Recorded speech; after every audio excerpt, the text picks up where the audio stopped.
समय पर लगाने पर फूलगोभी से सबसे ज्यादा मुनाफा मिलता है, क्योंकि फूलगोभी की फसल में टाइमिंग जो होती है वो सबसे ज्यादा इंपॉर्टेंट रोल प्ले करती है, क्योंकि टाइमिंग के हिसाब से ही हमें मंडी भाव सबसे ज्यादा मिलते हैं और हमारा जो मुनाफा होता है वो डिपेंड सबसे ज्यादा मंडी भाव पे करता है और उसके बाद में उत्पादन पे करता है। तो कौन से समय पर लगाने पर तो हमें सबसे ज्यादा उत्पादन मिलता है और कौन से समय पर लगाने पर सबसे ज्यादा मंडी भाव मिलते हैं, क्योंकि फूलगोभी का जो उत्पादन होता है वो भी डिपेंड होता है। आपकी अगर फूलगोभी अगेती होगी तो आपको उत्पादन कुछ और मिलेगा, अगर आपकी फूलगोभी अगर आपने बीच सीजन में लगाया है तो आपका उत्पादन कुछ और होगा, उत्पादन की क्वालिटी में भी फर्क आएगा। और उसके बाद में अगर आपने फूलगोभी की थोड़ी सी पछेती खेती की है तब आपका उत्पादन कुछ और होगा। और इन तीनों सीजन के मंडी भाव भी आपको अलग अलग ही मिलेंगे, क्योंकि अगर आप फूलगोभी की सबसे अगेती खेती करते हैं ना तो आपको मंडी भाव सबसे ज्यादा मिलते हैं, लेकिन आपका उत्पादन जो होता है वो थोड़ा डाउन रहता है। इसका कारण आप भी समझते होंगे अगर आप इसकी खेती करते हैं, क्योंकि उत्पादन अगर आप अगेती खेती करते हैं तो इसका उत्पादन डाउन इसलिए रहता है क्योंकि उसके फूल की जो साइज होती है अगेती फूलगोभी की वो काफी छोटी होती है और कभी कभार फूल की क्वालिटी होती है वो भी थोड़ी बहुत जो है वो चेंज हो जाती है मौसम वगैरह की वजह से, या कुछ किसान भाई वैरायटियों का सही समय पर और सही वैरायटियों का सिलेक्शन नहीं कर पाते हैं, इस वजह से उनको फूल की क्वालिटी सही नहीं मिल पाती है। लेकिन बात है हमारी यहाँ पर उत्पादन की, तो उत्पादन जो हमारा अगेती फूलगोभी का होता है वो थोड़ा सा डाउन होता है। हालांकि 500 से लेकर 600-700 ग्राम प्रति फूल के हिसाब से एवरेज कंपनियां बता रही हैं जो हाइब्रिड फूलगोभी की हम खेती करते हैं, तो लेकिन फिर भी हमें एवरेज जो उत्पादन मिलता है वो 500-600 ग्राम तक ही मिलता है और कभी कभार तो फूल की जो साइज होती है वो 500 ग्राम से भी डाउन रह जाती है। और उसके बाद में अगर आप बीच सीजन में इसको लगाते हैं, जैसे अगर आपने जुलाई में अगर आपने इसका नर्सरी डाली और अगर आप अगस्त में प्लांटेशन कर रहे हैं, या फिर अगर आपने अगस्त में नर्सरी डालेंगे तो वो थोड़ी लेट होगी, लेकिन अगर आपने जुलाई में नर्सरी डाली और इस समय अगर आप प्लांटेशन कर रहे हैं या अगस्त के पहले सप्ताह में अगर आपका प्लांटेशन हो रहा है तो आपका उत्पादन थोड़ा ज्यादा मिलेगा, मंडी भाव भी आपको अच्छे मिलेंगे। क्योंकि अगेती फूलगोभी जब सबसे पहले मार्केट में आती है उस समय पर उतने ज्यादा नहीं होते हैं, धीरे धीरे उसके मंडी भाव बढ़ने शुरू होते हैं, क्योंकि शुरुआत में जब पहली आवक फूलगोभी की मार्केट में होती है आपने नोटिस किया होगा उस समय पे कभी कभार 1-2 मंडियों को छोड़कर इसके मंडी भाव इतने ज्यादा नहीं होते हैं। उसके बाद में जब जुलाई में नर्सरी डाली जाती है, जुलाई के पहले सप्ताह में और अगस्त के पहले सप्ताह में प्लांटेशन होता है, उस समय आपका उत्पादन भी बढ़ता है और आपके उत्पादन की क्वालिटी भी बढ़ती है और मंडी भाव भी आपको शानदार मिल जाते हैं। मेरा मानना यह है कि आपका जो मंडी भाव होते हैं वो सबसे अच्छे जो मंडी भाव होते हैं वो इसी समय पे मिलते हैं। हालांकि जून में या मई में नर्सरी डाल ली उन किसान भाइयों को भी अच्छे मंडी भाव मिलते हैं, लेकिन अब जिस फूलगोभी का प्लांटेशन हो रहा है उसका उत्पादन भी अच्छा होगा और मंडी भाव भी अच्छे होंगे। उसके बाद में अगर आप अगस्त में नर्सरी डाल रहे हो तो सबसे ज्यादा उत्पादन आपको इसी फूलगोभी का मिलेगा, क्योंकि सितंबर तक आपका फूलगोभी का प्लांटेशन होगा और उसके बाद में टेम्परेचर इतने ज्यादा डाउन आ जाते हैं उस समय पर, जिस समय पर आपकी फूलगोभी तैयार होती है। और फूलगोभी सर्दियों की फसल है, मौसम उसके काफी अनुकूल हो जाता है और उस समय पे लगाई जाने वाली वैरायटियां भी जो होती हैं वो भी ऐसी होती हैं कि उसके फूल की साइज जो होती है वो 1.5-2 केजी तक चली जाती है। तो उत्पादन की बात करें तो सबसे ज्यादा उत्पादन पछेती फूलगोभी का मिलता है, उससे थोड़ा सा कम हमें जो है सीजन में लगाते हैं तब मिलता है, और सबसे कम उत्पादन जो हमारा फूलगोभी का होता है वो होता है सबसे अगेती फूलगोभी का। लेकिन मंडी भावों की बात करें दोस्तों तो मंडी भाव सबसे अगेती फूलगोभी के सबसे ज्यादा मिलते हैं और उसके बाद में अगस्त माह तक प्लांटेशन हो जाता है। अगस्त के पहले सप्ताह में, अगस्त के पहले सप्ताह में अगर आपका प्लांटेशन हो गया या जुलाई के एंड में, यानी कि अब जब ये वीडियो मैं बना रहा हूं, जब अगर आप इसको देख रहे हैं इस समय पर, जुलाई में अगर आप इसको देख रहे हैं तो इस समय पर अगर आप फूलगोभी का प्लांटेशन कर रहे हैं तो भाई आपको मंडी भाव भी शानदार मिलेंगे और इसका उत्पादन भी आपको काफी शानदार मिलेगा। तो भाई जिन किसान भाइयों का प्लांटेशन अभी हाल ही में हुआ है या जो प्लांटेशन की तैयारियां कर रहे हैं या जिन किसान भाइयों का प्लांटेशन अभी चल रहा है या फिर 2-3 दिन में प्लांटेशन होने वाला है, सबसे ज्यादा मंडी भाव उन्हीं किसान भाइयों को मिलेंगे और सबसे ज्यादा उत्पादन भी उन्हीं किसान भाइयों को मिलेगा। लेकिन दोस्तों उसके बाद में फूलगोभी का उत्पादन और फूलगोभी के उत्पादन की क्वालिटी आपकी जो है सबसे ज्यादा डिपेंड आपकी वैरायटियों पे भी करता है। मौसम और क्लाइमेट कंडीशन और उसके बाद में आपके खाद उर्वरक, इनसे तो आपकी उत्पादन की क्वालिटी प्रभावित होती है। इसके साथ साथ आपकी वैरायटियां जो होती हैं वो सबसे पहले होती हैं आपके उत्पादन की क्वालिटी को बिगाड़ने में, सुधारने में और उसका उत्पादन बढ़ाने में या घटाने में। आपकी जो वैरायटियां होती हैं, कई बार किसान भाई क्या करते हैं, अच्छी वैरायटियों का सिलेक्शन भी कर लेते हैं, उसके बावजूद भी उत्पादन की क्वालिटी अच्छी नहीं मिल पाती है या उत्पादन अच्छा नहीं मिल पाता है। कारण इसका यह होता है सही समय पर सही वैरायटियों का सिलेक्शन नहीं कर पाना। फूलगोभी एक ऐसी फसल है जिसकी अलग अलग समय की, अलग अलग सीजन की अलग अलग वैरायटियां होती हैं। बाकी और कोई फसलों में इस तरह की चीजें जो है वो देखी नहीं जाती हैं। जैसे टमाटर की जो वैरायटी आती है उसको आप किसी भी सीजन में लगा सकते हैं। बाकी और कोई जैसे मिर्ची वगैरह, किसी भी तरह की आपकी सब्जियों की फसलें हो, किसी भी समय पर आप उन वैरायटियों को लगा सकते हैं। लेकिन फूलगोभी की जो वैरायटियां होती हैं, हालांकि हाइब्रिड वैरायटियां ही होती हैं, उसके बावजूद भी आप उसको गलत समय पर नहीं लगा सकते।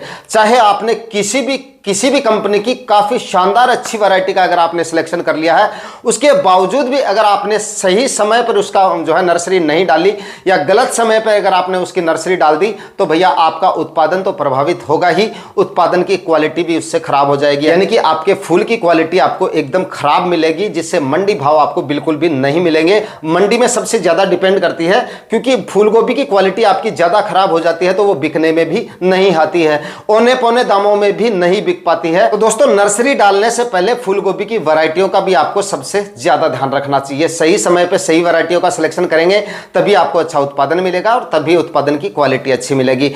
अगर आप इस समय पे यानी कि अगस्त माह में नर्सरी डालने वाले हैं तो यहां पर मैं आपको 3-4 वैरायटियां बता देता हूं जिनकी नर्सरी आप अगस्त माह में कभी भी डाल सकते हैं। जिनमें से नंबर 1 पर है सेमिनस की गिरजा। काफी शानदार और काफी अच्छी वैरायटी है। मैं हर साल इस वैरायटी को लगाता हूं और जो किसान भाई एक बार इसको लगा लेता है, हर बार इसको लगाता है। काफी शानदार वैरायटी है। फूल की क्वालिटी काफी शानदार आएगी, एकदम गठीला और गुंबद आकार का आपको इसका फूल मिलेगा और एकदम प्योर व्हाइट फूल आपको इसका मिल जाएगा और फूल आपको एकदम कवर्ड मिलेगा। जब तक आप इसकी हार्वेस्ट नहीं करोगे, सही समय पर ही हार्वेस्ट में अगर आप समय निकाल दोगे तब तो वो कवर्ड नहीं रहेगा, लेकिन उसकी सही साइज तक या सही अवस्था तक वो पूरी तरह से पत्तों से कवर्ड रहता है और कवर्ड रहने की वजह से उसकी क्वालिटी में कोई भी विपरीत प्रभाव नहीं पड़ता है, यानी कि क्वालिटी उसकी खराब नहीं होती है। प्योर सफेद फूल आपको उसका मिल जाता है और बुआई के लगभग 70-80 दिन में आपकी ये जो वैरायटी है ये हार्वेस्टिंग के लायक हो जाती है। तो काफी अच्छी और काफी शानदार वैरायटी है। अगस्त माह में इसका सिलेक्शन आप जो है वो कर सकते हैं। उसके बाद में क्लाउज की रेमी वैरायटी आती है, यह भी काफी अच्छी वैरायटी है। आप 15 अगस्त तक या 20 अगस्त तक इस वैरायटी का सिलेक्शन भी कर सकते हैं। यह भी काफी अच्छी और काफी शानदार वैरायटी है। और उसके बाद में एक और वैरायटी है क्लाउज की, दीप्ति वैरायटी के नाम से आती है। यह भी काफी अच्छी और काफी शानदार वैरायटी है। इस वैरायटी का सिलेक्शन भी आप कर सकते हैं। इन सभी वैरायटियों के फूल की क्वालिटी आपको काफी शानदार मिल जाएगी और फूल का वजन भी आपको 1 kg से ऊपर ही मिल जाएगा, यानी उत्पादन भी इनसे आपको काफी शानदार मिल जाता है। उसके बाद में दोस्तों एक ईस्ट वेस्ट की धवल वैरायटी आती है। यह भी काफी शानदार और काफी अच्छी वैरायटी है। इसमें भी आपको कवर्ड फूल मिलेगा और प्योर व्हाइट फूल आपको इसका भी मिल जाएगा और वजन आपको इसका भी 1 kg से ऊपर ही मिल जाएगा। तो ये भी काफी अच्छी और काफी शानदार वैरायटियां हैं। तो वैरायटियों का आपको विशेष तौर से ध्यान रखना है। हर महीने की मतलब हर सीजन की ये वैरायटियां अलग आती हैं, क्योंकि जुलाई में कुछ और वैरायटियां चलती हैं, अगस्त माह में कुछ और वैरायटियां चलती हैं। अगस्त के आखिरी सप्ताह के बाद में जो वैरायटियां लगेगी वो जरूर लास्ट तक चल जाएंगी, वो बाकी आप दिसंबर तक आप उनकी नर्सरी डाल सकते हैं। लेकिन अगस्त तक जो है अगेती फूलगोभी और उसके बाद में सीजन के बीच में लगाई जाने वाली वैरायटियां जो होती है वो चेंज होती हैं और उसके बाद में पछेती वैरायटियां होती हैं वो अलग होती हैं। पछेती वैरायटियों को आप कभी भी लगा सकते हो अगस्त के आखिरी सप्ताह से लेकर और दिसंबर तक, जब आपका मन चाहे तब आप पछेती वैरायटियों को तब तक सिलेक्शन कर सकते हैं। उसके बाद में दोस्तों आपका उत्पादन और आपको उत्पादन से मिलने वाले मंडी भाव सबसे ज्यादा डिपेंड फूलगोभी की नर्सरी पर भी करते हैं। आपको टारगेट हमेशा उत्पादन के साथ साथ मंडी भाव को भी बनाना है, क्योंकि फूलगोभी के उत्पादन के साथ साथ मंडी भाव, मैंने आपको शुरू से बता दिया था, मंडी भाव सबसे ज्यादा प्रभावित कर देते हैं हमारे मुनाफे को। और मंडी भाव आपको तभी मिलेंगे जब आपके उत्पादन में क्वालिटी होगी। आपने कई बार देखा भी होगा, अगर फूलगोभी कभी कभार इतनी डाउन भी हो जाती है, उसके बावजूद भी कुछ किसान भाइयों का उत्पादन या उनका माल जो है वो इस तरह का जाता है मंडियों में, अगर आपको 15-16 रुपए मिल रहे हैं तो उनको 20-22 रुपए तक भी मिल जाते हैं, क्योंकि भैया उनकी उनके उत्पादन में क्वालिटी है, तो वो क्वालिटी आपको मेंटेन करके रखनी है। मतलब आपका मेन फोकस, मेन टारगेट जो है आपको वो उत्पादन के साथ साथ मंडी भाव को भी करना है। और मंडी भाव आपको तभी अच्छे मिलेंगे जब आपका उत्पादन अच्छा होगा, और उत्पादन आपका तभी अच्छा होगा जो चीजें मैं आपको बता रहा हूं उनको आप फॉलो कर लेंगे। तो नर्सरी की बात करें, नर्सरी आपकी एकदम हेल्दी, स्वस्थ और एकदम अच्छी क्वालिटी की होनी चाहिए। मतलब ग्रोथ उसकी काफी शानदार होनी चाहिए, जड़ों का विकास काफी अच्छे से होना चाहिए। मतलब इस तरह से कमजोर या वीक या फिर जड़ों का विकास उसका है नहीं, बढ़वार हो चुकी है, ऊपर की तरफ जा रही है, तने का विकास है नहीं, तने की लंबाई हो गई है और उसके बाद में प्लांटेशन के बाद में वो नीचे गिर जाती है, या नर्सरी प्लांटेशन से पहले ही नीचे गिर जाती है। इस तरह से आपकी नर्सरी नहीं होनी चाहिए। नर्सरी आपकी प्रॉपर एकदम अच्छी ग्रोथ के साथ होनी चाहिए। मेन फोकस नर्सरी में जड़ों के विकास पे आपको रखना है। जड़ों का विकास काफी शानदार होना चाहिए और स्टेम में कहीं ना कहीं मजबूती अच्छी खासी होनी चाहिए। और स्टेम की मजबूती तभी अच्छी होगी जब आपकी फूलगोभी की जड़ों का विकास काफी अच्छे से होगा। इस पर एक प्रॉपर वीडियो मैंने ऑलरेडी बना भी रखा है, एंड स्क्रीन पे लगा दूंगा, वो आप देख लेना कि किस तरह से आप इसको नर्सरी को जो है अच्छी तरह से मेंटेन कर सकते हैं। तो इस तरह से आपको नर्सरी, अगर आप अभी नर्सरी तैयार कर रहे हैं तो बेड बनाकर और बेड के ऊपर नर्सरी तैयार करें, और गोबर की खाद सीमित मात्रा में डालें। 2 से 3 प्रात गोबर की खाद अच्छी मात्रा में डाल दें, और उसके बाद में 2 से 2.5 kg आप इसमें डीएपी जरूर डाल दें। डीएपी डाल लें, और उसके बाद में ज्यादा खाद उर्वरक आपको डालने की जरूरत नहीं है। ध्यान आपको यह रखना है, धूप से आपको 3-4 दिन तक बचाना है नर्सरी को। लेकिन कुछ किसान भाई, थोड़े दिन पहले किसान भाई ने मेरे पास वीडियो भेज रखा था, जो ग्रीन शेड नेट होता है हमारा, उससे उन्होंने कवर तो कर रखा था, लेकिन उसकी हाइट जो थी वो 3-4 फीट मैक्सिमम थी। अब इतनी हाइट पे अगर आप उसको कवर करोगे तो आपकी फूलगोभी की जो बढ़वार है, वनस्पतिक विकास है, वो ज्यादा हो जाता है, लंबाई उसकी ज्यादा हो जाती है तने की, और उसके बाद में तने में दम नहीं होने की वजह से आपकी नर्सरी गिर जाती है, और हवा और प्रकाश अच्छी तरह से नहीं लग पाने की वजह से अनगिनत बीमारियां उसमें देखने को मिल जाती हैं। जड़ गलन और कॉलर रोड जैसी बीमारियां आ जाती हैं, पता नहीं चलता है। और ये बीमारियां आने के बाद कई बार तो नर्सरी पूरी तरह से बर्बाद हो जाती है, और कई बार आपकी नर्सरी जो है वो उसके बाद में थोड़ा सा अटैक होता है, उसके बाद में मॉइस्चर वगैरह कम हो जाता है, बारिशें वगैरह नहीं होती हैं, तो वो नर्सरी खराब होने से तो बच जाती है, लेकिन वो उसके बाद में ग्रोथ नहीं कर पाती है। आपने प्लांटेशन कर दिया, आपकी नजर में वो अच्छी है, लेकिन भैया उत्पादन मिलेगा तब आपको पता चलेगा कि आपकी नर्सरी अच्छी थी या नहीं थी। तो आपका उत्पादन और उत्पादन की क्वालिटी नर्सरी पे भी सबसे ज्यादा डिपेंड करता है। उसको भी आपको अच्छी तरीके से, प्रॉपर तरीके से तैयार करनी है। हेल्दी और स्वस्थ नर्सरी होगी तभी आपको उत्पादन अच्छा मिलेगा, और तभी आपको उत्पादन की क्वालिटी अच्छी मिलेगी। और उसके बाद में सबसे जरूरी और आखिरी स्टेप आपकी फूलगोभी का प्लांटेशन।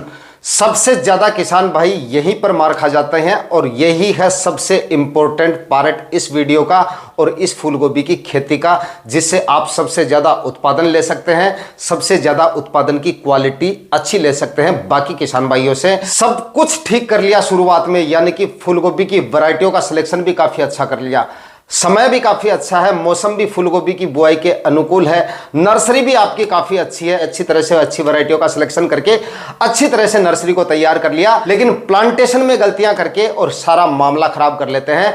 जमीन की तैयारियां या तो अच्छे से नहीं करते हैं, या फिर प्लांटेशन में बहुत बड़ी गलतियां कर देते हैं, जिसकी वजह से प्लांटेशन के 7-8 दिन बाद में देखते हैं कि काफी ज्यादा प्लांट खराब हो जाते हैं, या फिर महीने 20 दिन तक आपकी फूलगोभी है वो ग्रोथ नहीं कर पाती है। इस वजह से अगेती फूलगोभी या सही समय पर प्लांटेशन होने के बावजूद भी आप काफी लेट हो जाते हैं, और लेट ही नहीं होते हैं। फूलगोभी एक ऐसी फसल है, प्लांटेशन में या नर्सरी में अगर लेट है, अगर आपने सही समय पर प्लांटेशन नहीं किया है, 25-30 दिन की अवधि के भीतर अगर आपने प्लांटेशन नहीं किया है, या फिर प्लांटेशन के बाद में आपकी फसल की ग्रोथ काफी कम है, तब भी आपके उत्पादन की क्वालिटी खराब होगी। लिख लेना इस चीज को, उत्पादन तो डाउन होगा ही। अगर शुरुआती दिनों में आपकी फसल कमजोर है, वीक है, तो यकीनन आपकी फूलगोभी से आपको उत्पादन तो डाउन मिलेगा ही, उत्पादन की क्वालिटी भी आपको डाउन ही मिलेगी। यहां पर भी आपको कई सारी चीजें देखनी है। फूलगोभी का अगर आप प्लांटेशन कर रहे हैं तो भाई सबसे ज्यादा ध्यान तो आपको सबसे पहले यही रखना है कि जमीन की जो तैयारियां हैं वो आपको काफी अच्छे तरीके से करनी है। अगर आप प्लांटेशन कर रहे हैं और उस समय अगर आपने कल्टीवेशन अच्छे से नहीं किए, मिट्टी भुरभुरी आपको बना लेनी है। कुछ किसान भाई कहेंगे बारिश का सीजन है, भाई रोज तो बारिश होती नहीं है, तो बारिश हो रही है तो आप 3-4 दिन तो आपको, अगर आपने आज नर्सरी डाली है, आने वाले 25 दिन में या 30 दिन में 5-6 या 8-10 दिन आपको आराम से ऐसे मिल सकते हैं जिन दिनों में बारिश नहीं हुई है। ऐसे समय पे कल्टीवेशन करो। ये जरूरी थोड़ी है आज आप प्लांटेशन कर रहे हो तो आज से 2 दिन पहले कल्टीवेशन करना शुरू करो। पहले कल्टीवेशन कर दो, कोई दिक्कत नहीं है। 1 महीने पहले आप तैयारियां शुरू कर दो, कोई दिक्कत नहीं है। उसके बाद में क्योंकि सूखी मिट्टी होगी, धूप के दौरान अगर आप 3-4 कल्टीवेशन कर देंगे तो फूल गोभी का सबसे जो घातक रोग होता है जड़गलन और कॉलर रोट, सबसे अधिक बीमारियां यही देखी जाती हैं। उसके बाद में मैं आपको आगे बताने वाला था, लेकिन पहले बता देता हूं फूल गोभी में और कोई ज्यादा बीमारियां नहीं आती हैं। उत्पादन कितना मिलेगा? 3 से 4 लाख रुपए का नेट प्रॉफिट आप इस फूल गोभी की फसल से किस तरह से निकाल सकते हैं, इसके बारे में आगे बात करेंगे।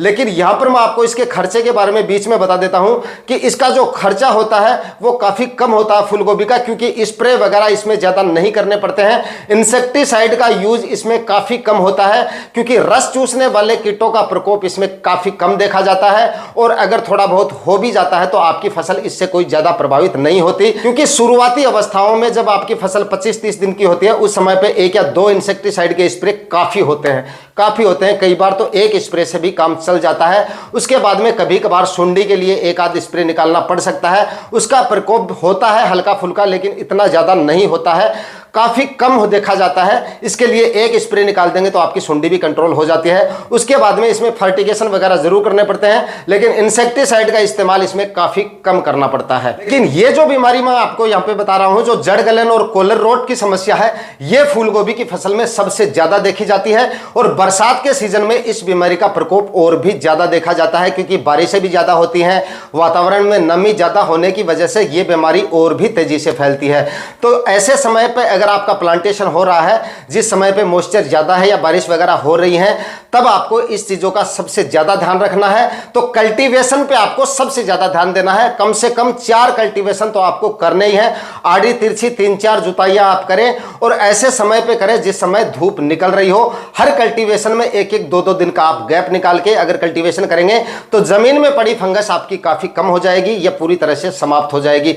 बाकी पूरी तरह से समाप्त तो तब होती है जब आप मई जून में अगर गहरी जुताई करके और 20 से 25 दिन अगर आप जमीन को खाली छोड़ देते हैं, तब आपकी फूलगोभी की फसल अगर उसमें बाद में लगाते हैं तो ये इस तरह की समस्या कम से कम देखने को मिलती है। तो जब भी ऐसे प्लॉट का चुनाव करना चाहिए जिसमें जो है गर्मियों में गहरी जुताई हो गई हो, तो ऐसे प्लॉट का चयन करके अगर आप फूलगोभी लगाएंगे तो आपकी फूलगोभी की फसल में इस तरह की बीमारियां नहीं होगी। और उसके बाद में प्लांटेशन की बात करें तो प्लांटेशन में काफी किसान भाई क्या करते हैं, या तो जो नए किसान होते हैं वो सबसे पहले यही गलती करते हैं, सुबह के समय प्लांटेशन कर देते हैं। सुबह धूप तो निकलेगी नहीं, 9-10 बजे तक एकदम मतलब अच्छा मौसम रहता है, तो इस वजह से सुबह जल्दी प्लांटेशन कर देते हैं कि मतलब अभी धूप नहीं है तो अभी प्लांटेशन कर देंगे, कोई दिक्कत नहीं। और दोपहर के समय सारे प्लांट खराब हो जाते हैं।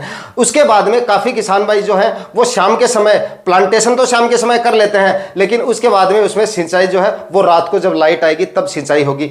ऐसा करेंगे तब भी आपके ज्यादातर प्लांट जो है वो मर जाएंगे, खराब हो जाएंगे, क्योंकि भैया टेम्परेचर काफी ज्यादा है। इस वजह से अगर आपका प्लांटेशन हो गया, जब आप प्लांटेशन करो तुरंत प्रभाव से ड्रेंचिंग विधि से पहली सिंचाई आपको करनी चाहिए।